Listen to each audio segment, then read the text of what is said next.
आज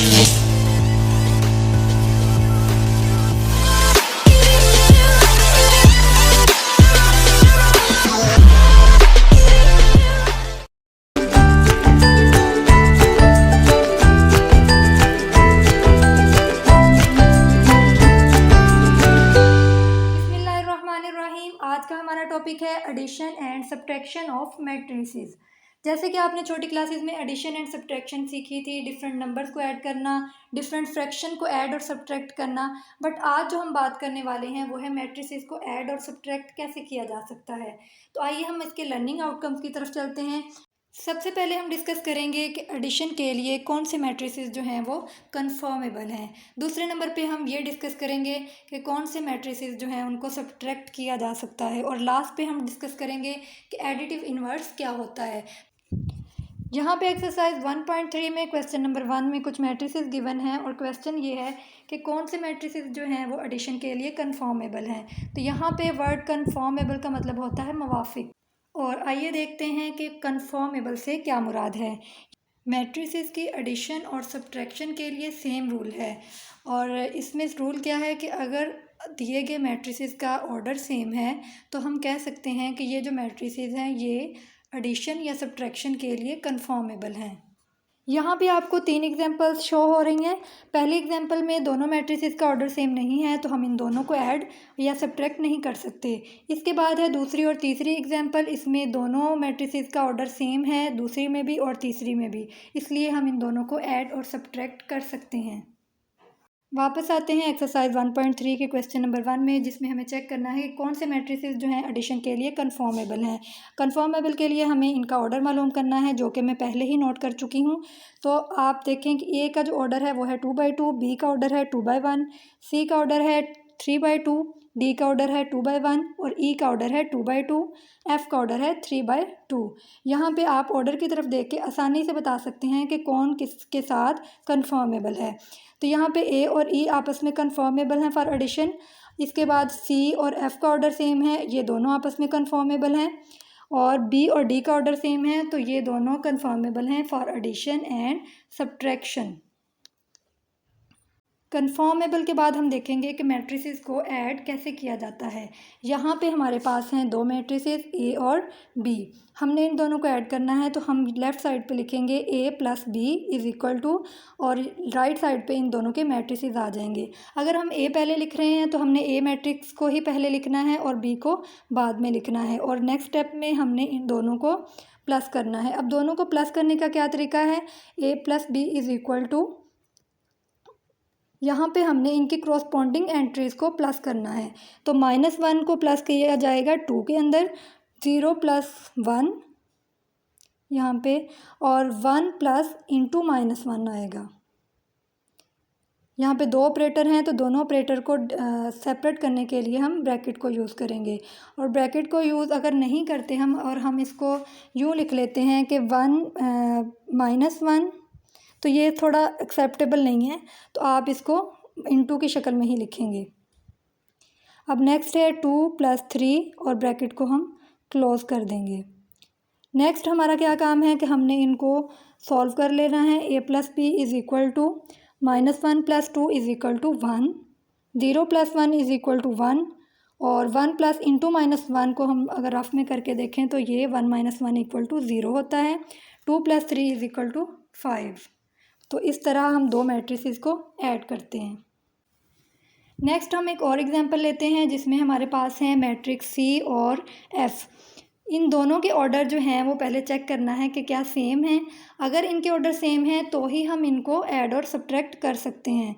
तो यहाँ पे जो हमारे पास सी मैट्रिक्स है उसका ऑर्डर भी है 3/2, और जो एफ़ मैट्रिक्स है उसका ऑर्डर भी है 3/2। तो यहाँ पे हम लिख लेते हैं सी प्लस एफ़, और पहले मैट्रिक्स आएगा सी का और उसके बाद हम लिख लेंगे मैट्रिक्स एफ़ का, और एफ़ का मैट्रिक्स लिखने के बाद हम यहाँ पे ब्रैकेट को क्लोज़ कर देंगे।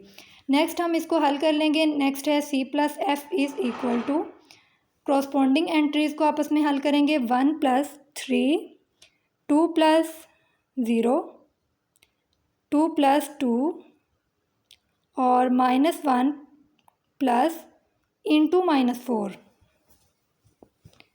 और नेक्स्ट है 1 + 5 -2 + 3 और ब्रैकेट को क्लोज़ कर देंगे। अब नेक्स्ट स्टेप जो हमारा लास्ट है, इसमें हमने इनको हल कर लेना है। हल करते वक्त आपने प्लस माइनस का ख्याल रखना है। 3 + 1 = 4 आ जाएगा। 2 + 2 0 + 2 = 2, 2 + 2 = 4, -1 और प्लस माइनस माइनस होता है तो ये आ जाएगा -5। 1 + 5 = 6 होता है और 3 में से 2 निकालें तो वो 1 आ जाता है। और इसी तरह हम मैट्रिसेस को ऐड कर सकते हैं। नेक्स्ट हम एक एग्जांपल सब्ट्रैक्शन की देख लेते हैं। हमारे पास यहाँ पे दो मैट्रिसेस हैं ए और बी, जिनका ऑर्डर जो है वो सेम है। ऑर्डर चेक करने के लिए आपको तरीका बताया गया था। 3 रोज़ और 3 कॉलम्स हैं इसमें ए मैट्रिक्स में, तो इसका ऑर्डर है 3/3।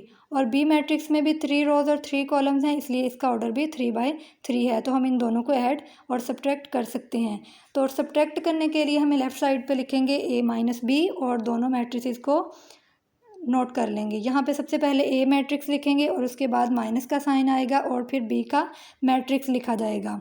यहाँ पे बी मैट्रिक्स नोट करने के बाद हम इन दोनों की जो क्रॉसपोंडिंग एंट्रीज़ हैं उनको आपस में माइनस करेंगे। तो सबसे पहली एंट्री है 0 - 1, फिर उसके बाद लिखेंगे 3 - 2, फिर आएगा 4 - 7, नेक्स्ट है 1 - 0 और -1 माइनस माइनस प्लस होता है तो -1 + 1 और 2 - 3, 5 - 2, -2 -5 और लास्ट पे है 7 - 1। अब लास्ट स्टेप है हमारा इसको हल करना। तो नेक्स्ट हम करेंगे इसको 0 - 1 = -1, 3 - 2 = 1, 4 - 7 = -3, 1 - 0 = 1 और 5 - 2 3 और ये 0 आ जाएगा। -2 - 5 = -7, 2 - 3 -1, 7 - 1 = 6 और इस तरह हम इसको सब्ट्रैक्ट कर सकते हैं। लास्ट लर्निंग आउटकम है हमारा एडिटिव इन्वर्स क्या होता है। तो यहाँ पे एक डेफिनेशन है कि हमारे पास अगर एक मैट्रिक्स ए है तो दूसरा मैट्रिक्स जो है वो उसका एडिटिव इन्वर्स होगा अगर हम उन दोनों को ऐड कर दें तो और हमारे पास आंसर में नल मैट्रिक्स आ जाए तो हम उस दूसरे वाले मैट्रिक्स को पहले वाले मैट्रिक्स का एडिटिव इन्वर्स बोलते हैं।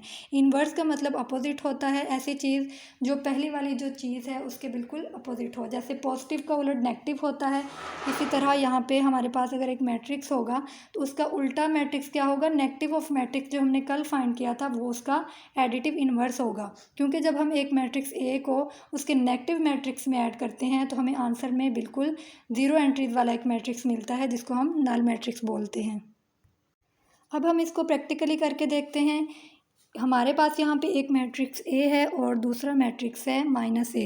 बेसिकली यहाँ पे -a जो है वो पहले मैट्रिक्स का ही नेगेटिव मैट्रिक्स है, बट मैं इसको दूसरा मैट्रिक्स इसलिए बोल रही हूँ ताकि एडिटिव इन्वर्स की जो डेफिनेशन है उसको हम प्रूव कर सकें।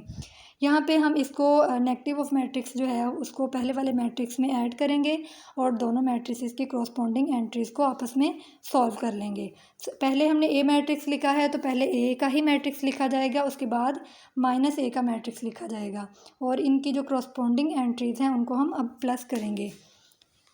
यहाँ पे सबसे पहले -1 -1 आ जाएगा, फिर 0 + 0, -3 + 3, -2 + 2, 2 प्लस इंटू -2 = 2 ही -2 होता है तो 1 - 1 आ जाएगा।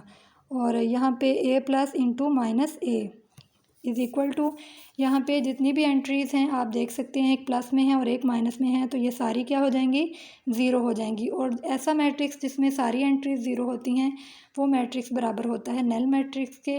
और यहाँ पे हम नल मैट्रिक्स को डिनोट कर रहे हैं O से। और यहाँ पे आप देख सकते हैं कि जो सेकंड मैट्रिक्स हमने लिया है ना -a वाला, वो पहले वाले मैट्रिक्स का एडिटिव इन्वर्स है। क्योंकि अकॉर्डिंग टू डेफिनेशन हमने पढ़ा है कि a प्लस मतलब दो मैट्रिक्स को जब हम जमा करें और आंसर में हमारे पास नल मैट्रिक्स आ जाए तो वो पहला जो दूसरा होता है वो पहले का एडिटिव इन्वर्स होता है और हम उसको यूँ लिखते हैं अकॉर्डिंग टू डेफिनेशन।